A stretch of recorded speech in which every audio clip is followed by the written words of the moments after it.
Hello friends, ಈ ಒಂದು ವಿಡಿಯೋದಲ್ಲಿ ಮಟರ್ ಪನ್ನೀರ್ ರೆಸಿಪಿ ಹೇಗೆ ಮಾಡೋದಂತ ನೋಡ್ಕೊಂಬರೋಣ ಬನ್ನಿ.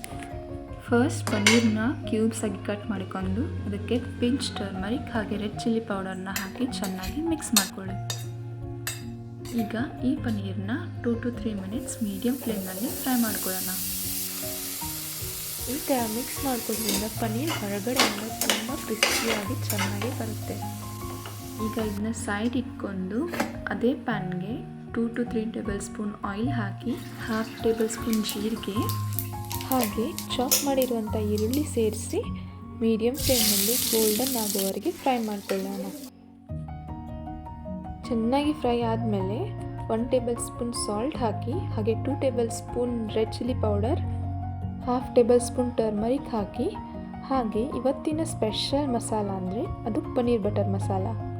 ಇದನ್ನು 1 ಸ್ಪೂನ್ ಸೇರಿಸಿ, ಇದು ಆಪ್ಷನಲ್ ಮಾತ್ರ. ಈಗ ಬಾಯ್ಲ್ ಮಾಡಿರೋಂಥ ಮಟರ್ನ ಇದಕ್ಕೆ ಆ್ಯಡ್ ಮಾಡ್ಕೊಳ್ತಾ ಇದ್ದೀನಿ. ಈಗ ಟೊಮ್ಯಾಟೊ ಈರುಳ್ಳಿ ಪ್ಯೂರಿ ಹಾಕಿ 2 to 3 ಮಿನಿಟ್ಸ್ ಮೀಡಿಯಂ ಫ್ಲೇಮ್ನಲ್ಲಿ ಬೇಯಿಸ್ಕೊಳ್ಳಿ. ಈ ಥರ ಆಯಿಲ್ ಬಿಡೋವರೆಗೂ ಬೇಯಿಸ್ಕೊಳ್ಳಿ. ಈಗ 5 to 6 ಕಾಜುನ ಬ್ಲೆಂಡ್ ಮಾಡಿ ಹಾಕಿ, ಇದು ಕ್ರೀಮಿ ಟೆಕ್ಸ್ಚರ್ ಕೊಡುತ್ತೆ. ಫ್ರೈ ಮಾಡಿರೋ ಪನ್ನೀರ್ ಕ್ಯೂಬ್ಸ್ನ ಈಗ ಆ್ಯಡ್ ಮಾಡಿಕೊಂಡು ಒಂದ್ಸಲಿ ಚೆನ್ನಾಗಿ ಮಿಕ್ಸ್ ಮಾಡ್ಕೊಳ್ಳಿ.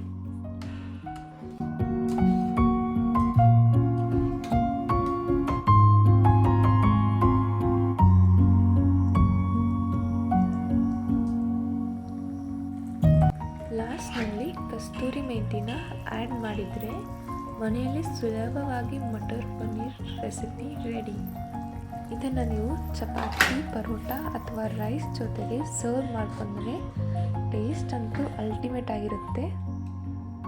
ನೋಡಿದ್ರಲ್ಲ ಫ್ರೆಂಡ್ಸ್, ಈ ಥರ ಈಸಿ ರೆಸಿಪಿಗಾಗಿ ಈ ಚಾನಲ್ನ ಸಬ್ಸ್ಕ್ರೈಬ್ ಮಾಡ್ಕೊಳ್ಳಿ.